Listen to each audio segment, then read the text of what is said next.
Hello, नमस्ते। नमस्ते। मेरी मम्मी यहाँ पर आई है बहरीन में और हम लोग बहुत खुश हैं। बहुत बरसों के बाद वो आई है और अब की बार वो अकेली आई है। ये मतलब एक बहुत बड़ी अचीवमेंट है, एक उपलब्धि है कि she is now going to be 75 और वो अकेले बॉम्बे एयरपोर्ट से बहरीन तक खुद आई है। उनके साथ हमारे एक दोस्त थे, एक फैमिली फ्रेंड उनके साथ ट्रैवल कर रहे थे। लेकिन आज तक मेरी मम्मी ने कभी बहुत ज़्यादा इंडिया में भी अकेले ट्रैवल नहीं किया। वो इंटरनेशनल ट्रैवल करके यहाँ तक आई।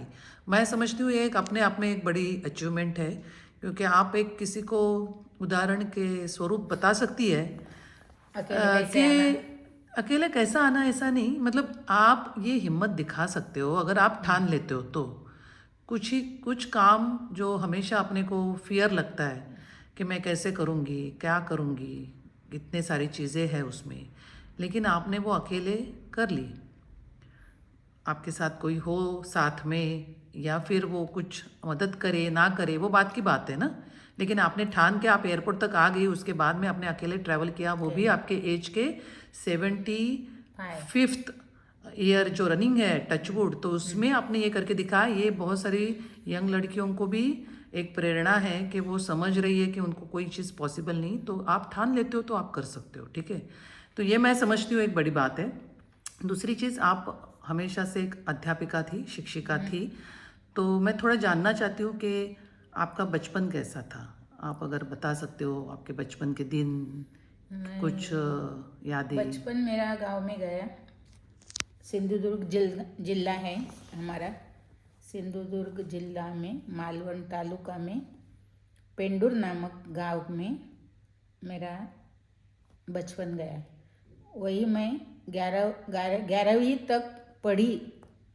बाद में जब मेरी एग्ज़ाम हो गई 11वीं की, मैट्रिक की, तब 11वीं तक मैट्रिक का रहता था ना, तो मैट्रिक के मतलब जो एग्ज़ाम अभी 10वीं तक मैट्रिक है, है वो उस वक्त 11वीं तक 11। आप कौन से ईयर की बात कर रही है?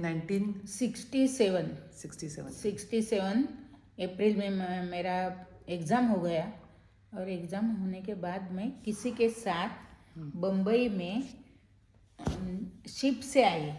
शिप से आई आप? ओ, रियली? चौगुले अच्छा। चौगुले नामक शिप थी, हाँ। गोवा की। अच्छा। वो आती थी मालवण बंदर में। ओ। तो हमारे एक पड़ोसी थे, लेडी थी पड़ोसी, एक दूर की बहन लगती थी, मौसी की या कोई ऐसे रिलेटिव। रिलेटिव, उसके साथ मैं बम्बई आई। शिप से आए? शिप से आई बम्बई में तो पहली उसका बार। मतलब उस वक्त रास्ते या बस ऐसा नहीं था आने के बस लिए? बस बस एसटी बस था। थी। एसटी आती थी बम्बई को, सुबह एक शाम को एक। लेकिन लोग, बहुत सारे लोग शिप से आते थे मालवण में मालवण में, हाँ। लेकिन जो आप मालवण बंदर में वो, आती थी वो बोट। आपको डर नहीं लगा? आपको तो स्विमिंग नहीं आता है। नहीं आता है, लेकिन मुझे पता ही नहीं ट्रैवलिंग कैसा करना है। मैं हाँ। पहली बार ट्रैवलिंग कर रही थी। हाँ। जाके कभी एसटी से नहीं गई, कहीं से नहीं गई। अच्छा, और तब तक आप मालवण से बाहर, आपके गांव से बाहर आप कभी गई नहीं? गांव से बाहर एक दो बार मैं मेरे मामा के यहाँ गई थी बचपन में, बड़े होने के बाद नहीं गई। तब एसटी से ही गई थी मालवण में। लेकिन उधर ही, मतलब वो हाँ, गांव के गांव, बाजू बाजू के गांव बाजू में, हाँ। बाजू के गांव में। ऐसे उससे बॉम्बे तक नहीं आए? बॉम्बे तक नहीं आई थी, डायरेक्ट बोट से, उस वक्त शिप से। उम्र क्या थी? 17 साल। 17 साल। 17 साल एग्ज़ाम हो गई, बाद में वैसे ही मैं आई बम्बई में। बोट का वो जो शिप का प्रवास था, हाँ, आपकी सफर थी, उसका कोई वो याद है? याद तो बहुत है। मुझे उल्टी आ रही थी, मुझे कुछ खाने की जी नहीं चाह रहा था। पेट में इधर उधर अच्छा, इतनी ढवड़ा ढवड़ी हाँ, मतलब इतनी शिप वो हिलती है? हिलती है। और अपर का मिला था तो ज़्यादा ही तकलीफ थी। बहुत गंदा एक्सपीरियंस था। और कितने मतलब घंटे लगते हैं वहां से यहाँ आने तक, मतलब मालवण से बॉम्बे? अभी तो मुझे ध्यान नहीं, उस लेकिन वक्त का था। बहुत देर लगी आने के लिए। बाप रे। बहुत 10 घंटे तो घंटे लगे या और कितने लगे मालूम नहीं, तो छोटी थी मैं, 17 साल की। नहीं। जान हथेली पे लेके बॉम्बे पहुंच गए। कैसी बॉम्बे पहुंच गई उसके घर में। तो उसका घर भी इतना झोपड़पट्टी में था। किसके घर पे पहुंचे आप? गंगू चमा गंगू चमारी घर गई। बाद में उन्होंने चाय वगैरह पिलाया और बाद में टैक्सी पकड़ के उसके हस्बैंड ने मुझे मेरे फैमिली में आकर छोड़ा। वहाँ मेरे पिताजी, मेरे बाकी सब लोग थे। ऊपर से देखा, हाथ उसने अन्ना अन्ना करके पुकारा। आप पिताजी को अण्णा बोलते हैं हाँ, मराठी में? मराठी में अन्ना बोलते थे। तो भाइयों ने ऊपर से देखा, 2 भाई थे, एक कजिन, एक मेरा सगा भाई। दोनों ने देखा, अरे बसंती आ गई।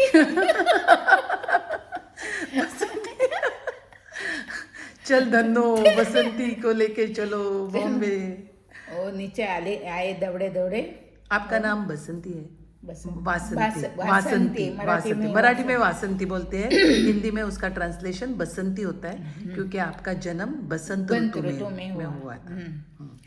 तो दोनों भाई छोटे थे, वो 8वीं 9वीं 10वीं में थे शायद। अब नहीं बड़े छोटे थे। नहीं, दादा मोटे हाँ। थे। आपको याद नहीं आ रहा नहीं, है? कॉलेज में जाते थे वो। अच्छा। बड़े थे, कॉलेज में जाते। मैं तो मैट्रिक हो गई, हाँ, उसके वो पीछे उसके पहले वाली ना। हाँ, आपसे तो बड़े थे, लेकिन वो खुश हो गए आपको देख खुश के। हो गए। अभी ये गर्दी उनको में पता और था एक आप फैमिली। आएंगे करके? क्या उनको पता नहीं था? सडनली भेजा, या उसने लेटर लिखा। मेरे बहन ने, बड़ी बहन हाँ, है ना, बहन थी उसने। उसने लेटर लिखा हुआ, मुझे हाँ। मालूम नहीं। वो बोली, तू बेबी के साथ बम्बई जा, वहाँ तुम्हारा पढ़ाई आगे का। हाँ, आगे का पढ़ाई मुझे वगैरह। आपका थोड़ा सा लिंक मैं अभी तोड़ती हूँ और पूछती हूँ एक सवाल कि आपके गांव में जो आपने बोला मैट्रिक 11th ग्रेड था, फिर उसके बाद में वो ग्रेजुएशन होने के बाद गांव में अधिक पढ़ाई नहीं थी? मतलब अगर आप और कुछ पढ़ाई करना चाहते हो करना चाहती थी तो बॉम्बे ही आना पड़ेगा? नहीं, मालवण में कॉलेज है, ओके। लेकिन वहाँ रहने के लिए जगह सुविधा वैसी तो नहीं थी।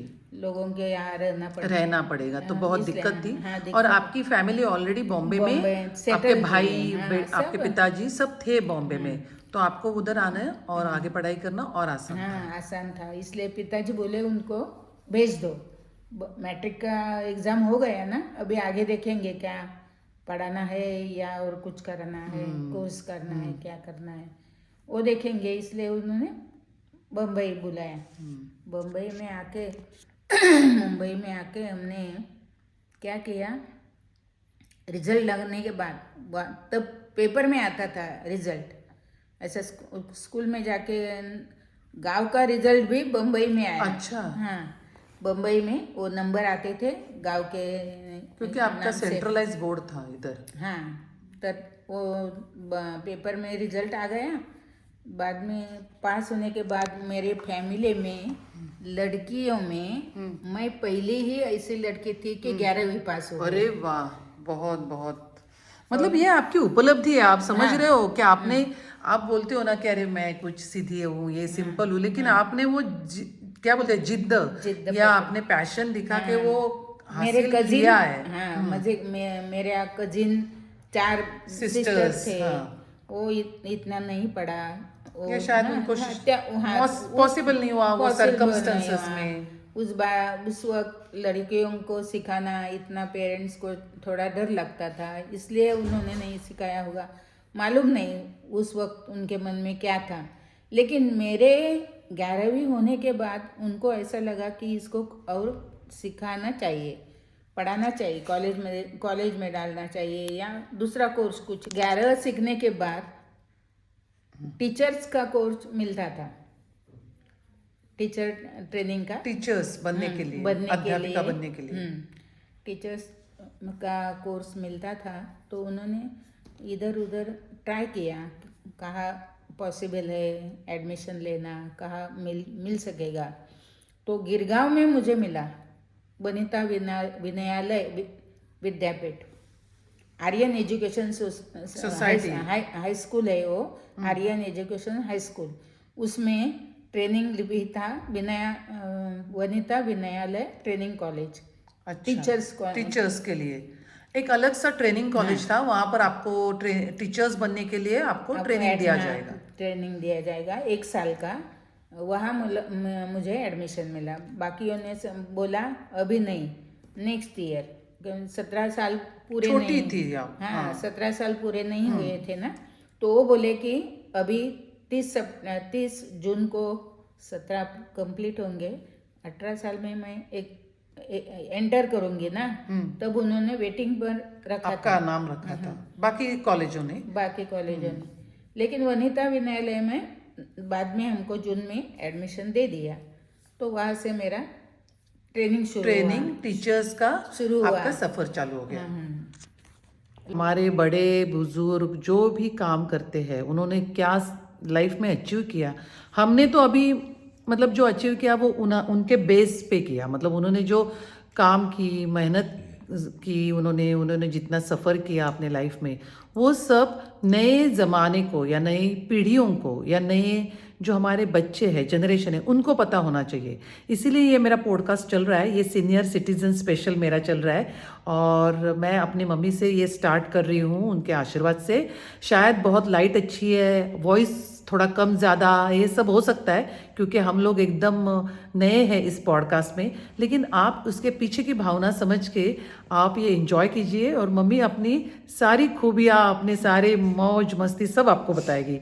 तो उनका नाम श्रीमती मीनल प्रभाकर कांदलगांवकर है, बॉम्बे से है। वो अध्यापिका रही अपने जीवन काल में, उन्होंने बहुत सारे बच्चों का लाइफ में परिवर्तन लाया, क्योंकि वो बॉम्बे म्यूनसिपलिटी स्कूल में सिखाती थी, और ऐसे ऐसे बच्चों उन्होंने मतलब सीधे और अच्छे रास्ते पे लाए हैं कि उनकी एक अलग ही कहानी हो सकती है। उस पर एक पिक्चर हो सकता है, मूवी हो सकता है, जहाँ पर गुंडागर्दी करने वाले जो डॉन थे, उनके बच्चों को उन्होंने अच्छे प्यार से, ममता से उन्होंने अपने करियर में उनको सिखाया, लिखाया, पढ़ाया।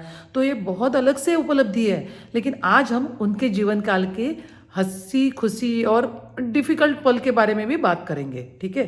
तो आइए उनसे फिर से एक बार मुलाकात करते हैं। तो फिर आप कॉलेज का आपका ट्रेनिंग चालू हो गया, टीचर्स का ट्रेनिंग चालू हो गया। तो चरनी रोड और लोअर परळ, ये रेलवे का जो सफ़र था, मुझे पहले बम्बई तो मैंने पहले ही देखा था ना, तो रेलवे की दूर की बात है, तो मुझे जाना आना इतना आसानी नहीं थी। तो भाई कब कब मेरा साथ आता था कभी कभी, और 1-2 बार आया, उसने दिखाया यहाँ से चलो, फुटपाथ से, रास्ते के बीच में से नहीं चलना है, गाड़ियाँ ठोक देती है। हाँ। ऐसा मैंने, हाँ, गांव जो लोग अलग रास्ते हैं, बॉम्बे के रूल्स रेगुलेशंस उनको आपको बताने पड़े, कुछ मालूम नहीं थे ना, तो इसलिए उन्होंने सब जानकारी दी मुझे, इस फुटपाथ से ही चलना चाहिए, वैसे ही जाना चाहिए, रास्ता कैसे क्रॉस करना चाहिए, गाड़ी जब रुकती है तब सिग्नल देखो। ये आप 1967-68 की बात कर रही हूँ। और वैसे ही गिरगांव में जाके मैंने वो 1 साल पूरा किया, अच्छे मार्क्स मिले। अच्छा, 1 साल का कोर्स था? 1 साल का कोर्स, दूसरे साल में 2 साल का हो गया, तुरंत ही नेक्स्ट ईयर। मतलब आप बहुत लकी थे कि वही कोर्स आपका 1 बरस का था, और आपका उसका टीचर का डिग्री मिल गया। इंटरव्यू उसे क्या बोलते थे वो डिग्री को? PTC, primary teachers course. और 1 साल में उनकी एड भी निकली टीचर्स भरने की म्यूनसिपैलिटी में, और उसमें मेरा नंबर लग गया। इंटरव्यू हो गया, रिटन इंटरव्यू, ओरल हो गई, रिटन टेस्ट हो गई, उसमें मैं पास हो गई, और मुझे नौकरी मिल गई। तो इतना मैं लकी थी। हाँ, बहुत, क्योंकि वो बॉम्बे 68 में मैं अप्रैल में रिजल्ट दिया, और 69 में मुझे नौकरी लग गई। मतलब आपके उम्र के हिसाब से आप 6 महीना आगे ही चल रही थी, मतलब उस 19 साल में मुझे आप नौकरी लग गई। नौकरी लग गई। आप तो लकी थे, बॉम्बे में आके आपको इतना गांव से नौकरी लग गई। हालांकि आपको सबका सपोर्ट था, मतलब पिताजी और भाइयों का, लेकिन आपकी खुद की भी मेहनत लगातार थी, क्योंकि आपने पढ़ाई में पढ़ाई में मैं अच्छी थी, ऐसा नहीं था। हमको कुछ कोर्स नहीं थे, क्लासेस नहीं थे, कुछ गांव में नहीं भी थे। आपको कुछ नहीं था सपोर्ट, अपना अपना पढ़ाई करो, अपना अपना घर पढ़ाई के काम करो, बर्तन मांजो, सब पानी भरो, सब भैंस को लेको जाके नदी पे नहलाओ, नहलाओ, दूध निकालो भैंस का। पानी नहीं, दूध मैंने नहीं निकाला कभी। अच्छा, हाँ। दूध नहीं कभी निकाला, लेकिन छुट्टियों में हम भैंसों को लेके चराई को लेके जाते थे। हाँ। कपड़े पानी भरते थे, कपड़े दूर जाके नदी पे ओड़ा क्या नाले पे मतलब जो गांव में छोटी एक पानी का बहाव होता है, ओड़ा उसको होता है, ओड़ा बोलते हैं उसको। जो बड़ी नदी होती है बहुत बड़ी होती है, उससे जो छोटे छोटे पार्ट्स निकलते हैं, उसमें जाके आप कपड़े निकलते हैं, उसमें जाके कपड़ा धोना पड़ता है।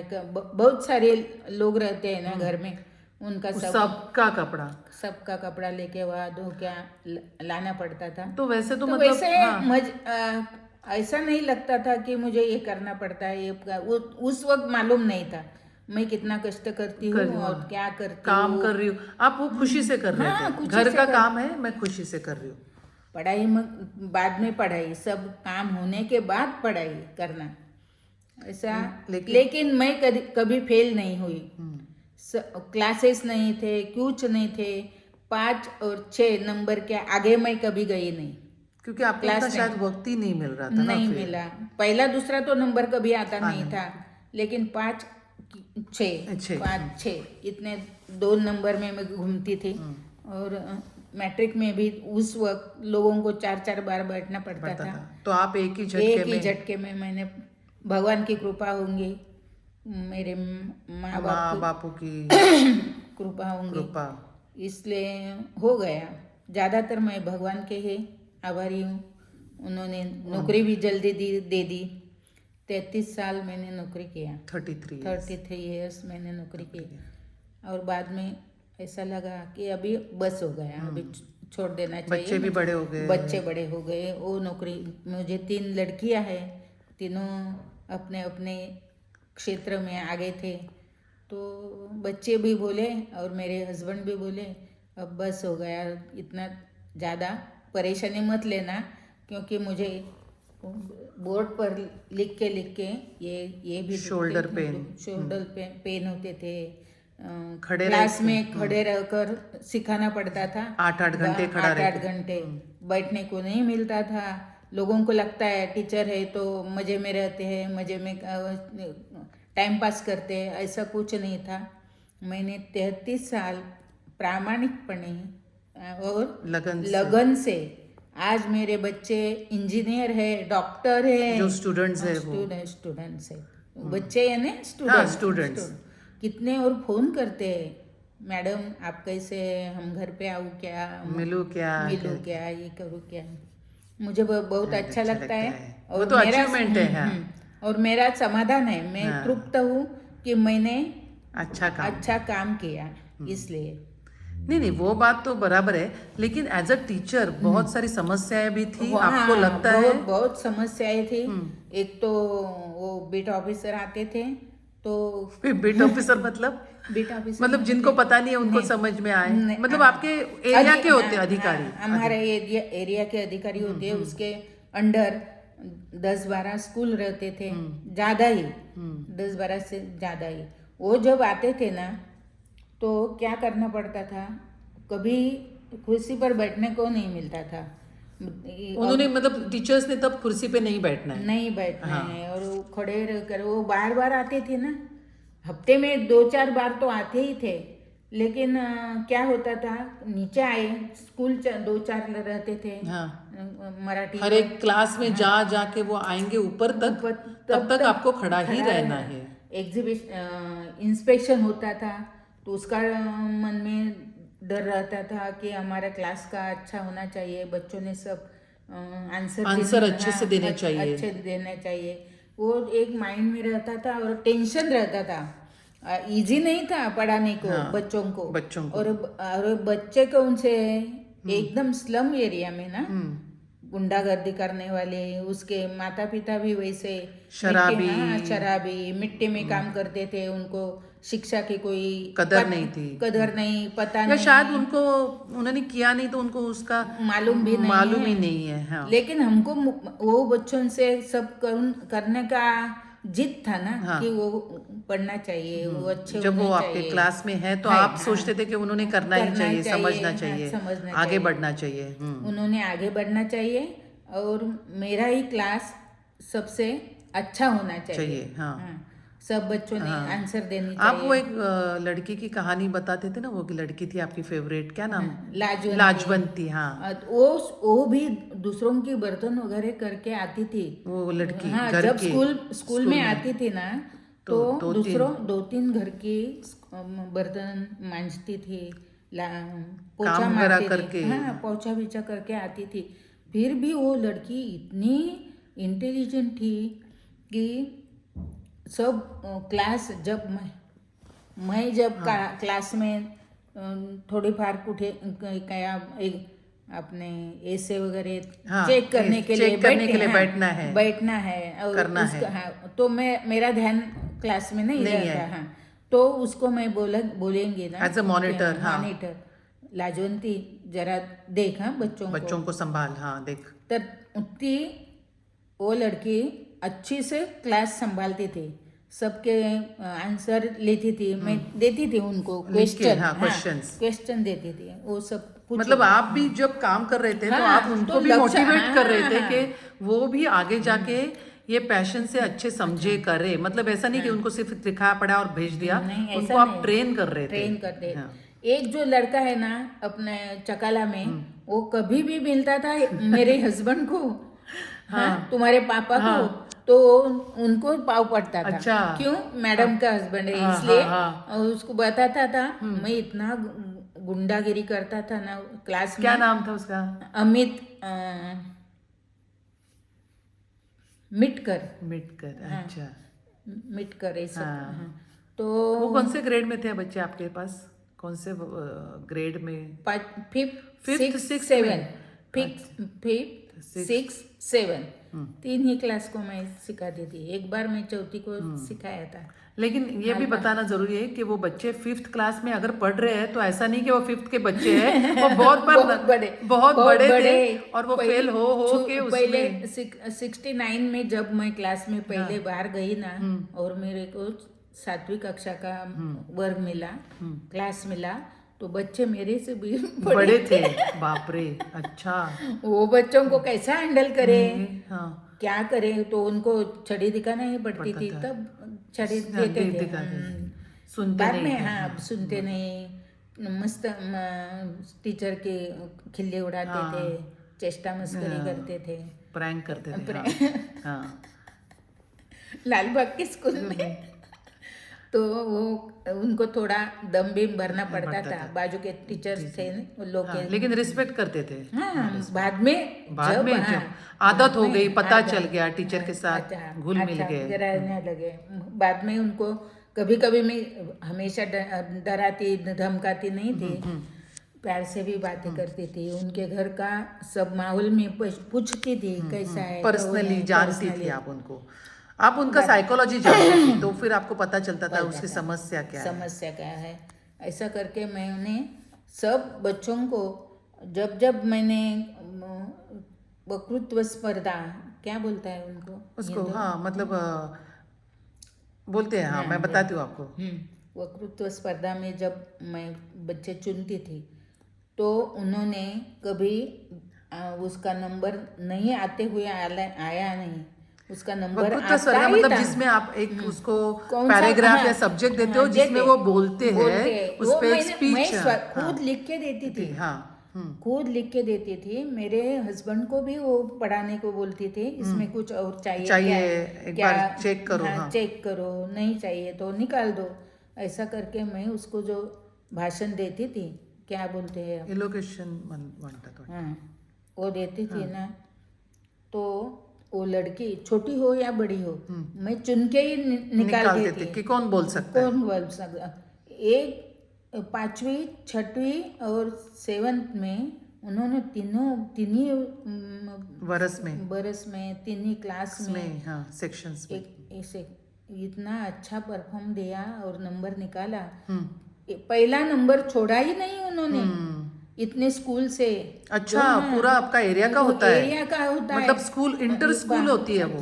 जैसे कि 20-25 तो स्कूल के बच्चों के अच्छा, सामने हाँ। उन्होंने इतना भाषण लिया। और मेरे पास वो क्या बोलूँ मैं, रफ भाषण भी था। हाँ, लेकिन अभी वो मैं नहीं नहीं, दिखा सकती क्योंकि वो सब गया कचरे में। अच्छा हाँ रामायण के टाइम जब रामायण चल रहा था तो रामायण पर भाषण लिया था।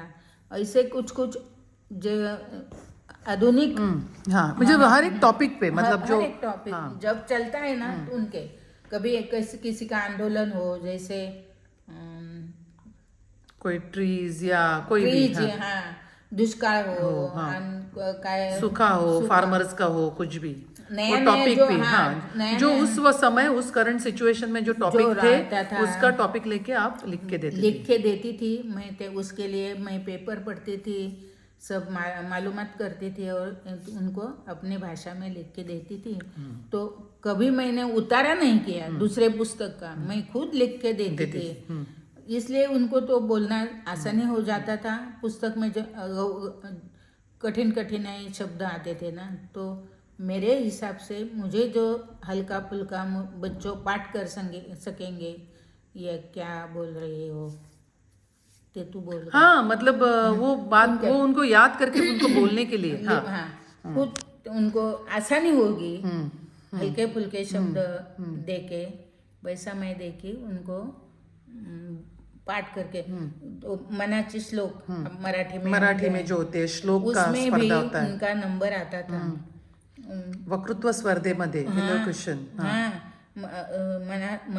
मन के श्लोक या कविता पाठांतर, उतारे पाठांतर, पॅराग्राफ रिडिंग, येस कुठल्याच गोष्टीत मुलांचे नंबर नाही आले असं कधीही झालं नाही. म्हणजे त्यांचं नेहमी प्राइज मिळायचं. हा इतकी मेहनत मी करत होते. शेवटी मी प्रैक्टिस भी आपने करा के लिया, हाँ जो मैंने कभी ये नहीं। और वो एक लड़के का आप बताइए जो आपका सुरवे, हाँ सुरवे, उसका नाम मुझे याद है, सुरवे, राजेश सुरवे। वो तो उसके बाप हिंदू था, माँ तो उसकी क्रिश्चियन थी, उसका दारू का अड्डा था माँ का। और वो माँ उसकी सगी माँ नहीं थी, सगी माँ नहीं थी। उसकी माँ जो पहली वो गुजर गई। दूसरी माँ थी, वो अच्छे देखती नहीं कि क्यों प्यार नहीं करती थी। ये भी उसको प्यार नहीं करता था। बाप का गुस्सा आता था। ऐसा वो लड़का जरा उम्र से भी ज्यादा था, टेम्परामेंट ज्यादा था उसका। तो उनको मैंने कितना उनको ना पोएम लिखने को लिए मैंने बोला, खुद के लिए अपनी एक पोएम लिखो, 2-4 लाइन हो गए, 1 लाइन हो गई, कुछ होगा वही लिख लियो। उन्होंने लिखा तो दर्द भरा, उनका जो कुछ लिखा था उसने लिखा था वो दर्द भरा था। मैंने सबका पढ़ा और इसका भी पढ़ा ना, तो मुझे लगा इस लड़के को कोई दुख है। हाँ। बाद में मैं उसको ऐसा प्यार से पूछा क्या किया, तो वो बोलने लगा मेरी माँ है ना, वो सगी नहीं है, वो सावत्र माँ है। और प्यार शायद उसे प्यार की कमी थी, जरूरत थी। बाद में मैंने उसको प्यार से हैंडल किया, तो बाद में वो स्कूल में भी अच्छा मार्क्स निकालने लगा। अक्षर उसका अच्छा हुआ, हैंडराइटिंग अच्छा हुआ। कुछ विद्यार्थी है ना, स्टूडेंट, वो मुझे अच्छे ध्यान में रह गए, क्योंकि कुछ उनका स्टोरी भी अलग स्टोरी थी।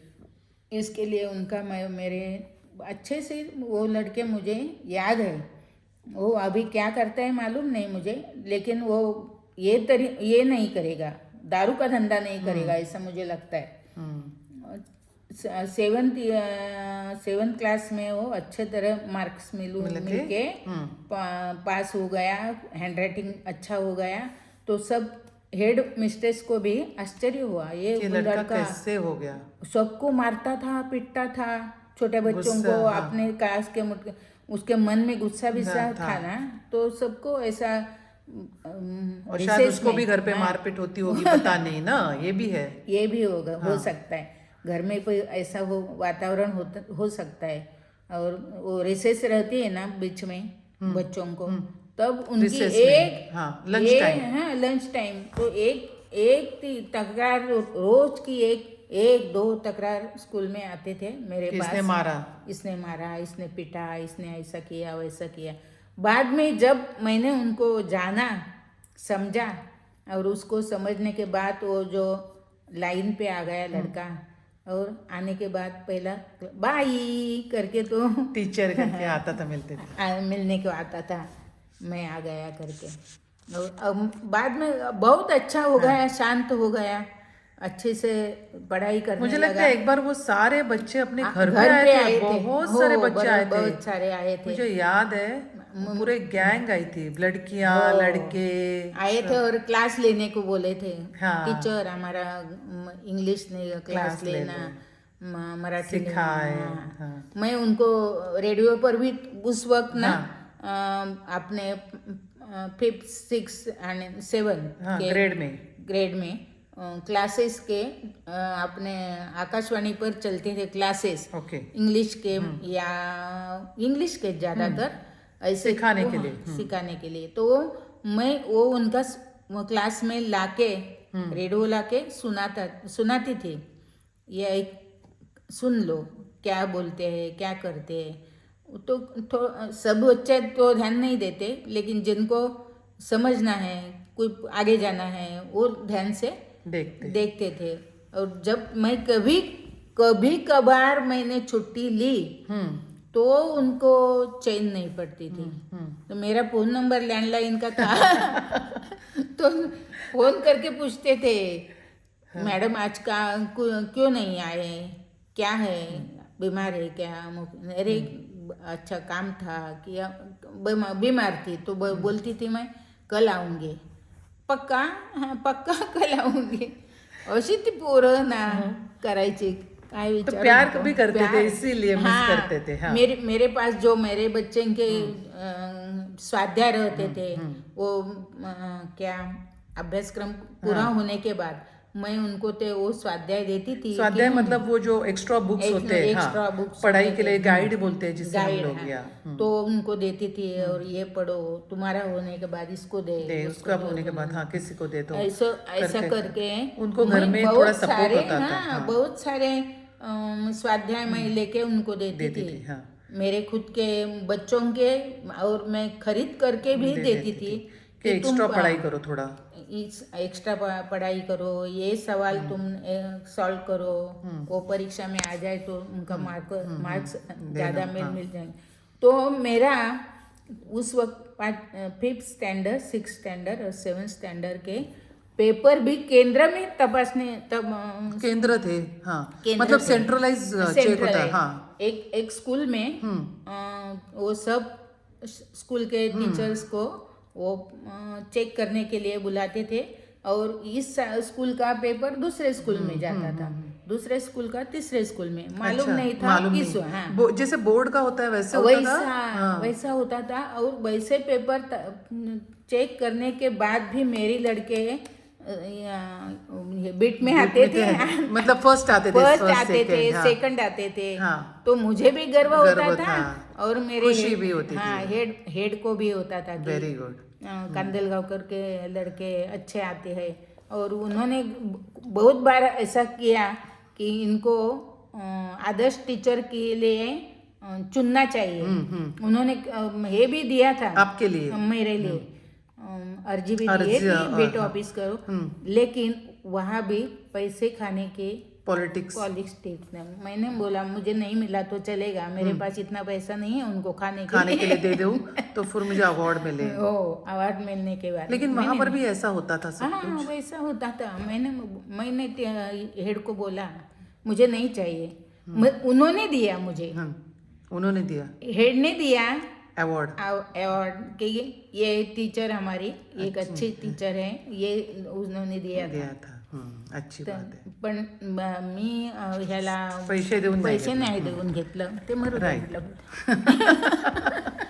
ओके, नहीं ठीक है. आप खुद की अगर आपकी जर्नी आपने अच्छी एंजॉय की है, आपको अच्छा लगा है, खुशी से की है. खुशी से ये मुझे बहुत अच्छा लगता है, क्योंकि मैंने कभी मेरे बेटियों के लिए 10वीं में है मुझे 1 महीना छुट्टी चाहिए, 12वीं में है मुझे 1 महीना छुट्टी चाहिए, ऐसा मैं कभी ही हमारे वरिष्ठों को बोला नहीं, छुट्टी कभी लिया नहीं, क्योंकि वो छोटे बच्चे हैं जो मैं जिनको पढ़ाने के लिए जाती हूँ उनको 1 महीना ऐसा ही छोड़ के मैं मेरे बेटियों के लिए घर में बैठूँ, मैं तो पढ़ाई लेने वाली नहीं हूँ, उनके कारण से मैं खाली 1 महीना घर में क्यों बैठूं, उनको पढ़ाएगी. लेकिन आपके हमेशा काम करने की वजह से आपकी बेटियां जैसे हम लोग भी खुद इंडिपेंडेंट बहुत हो गए हैं, और हम लोग अपना काम अपनी पढ़ाई खुद ही कर रहे थे. भगवान ने उनको सक्सेस दिया क्योंकि मैंने वो गरीब बच्चों को चुना था, उनको पढ़ाई करने के लिए, उनको आगे लेने के लिए आपका काम कर रहे थे. हाँ, मेरा काम मैं कर रही थी, इसलिए मेरे बेटियों को भी जो सक्सेस मिला तो उनकी वजह से थी. बराबर. इसलिए भगवान ने सुना मेरा कि ये आलसी नहीं है, ये काम चुकार नहीं है, ये पार्टी टाकती नहीं है. पार्टी टाकती मतलब ऐसे फुकट का मतलब मस्का मार के पैसा लेती नहीं है. और कब पगार होगा और कभी नहीं होगा इसकी मुझे फिक्र नहीं थी.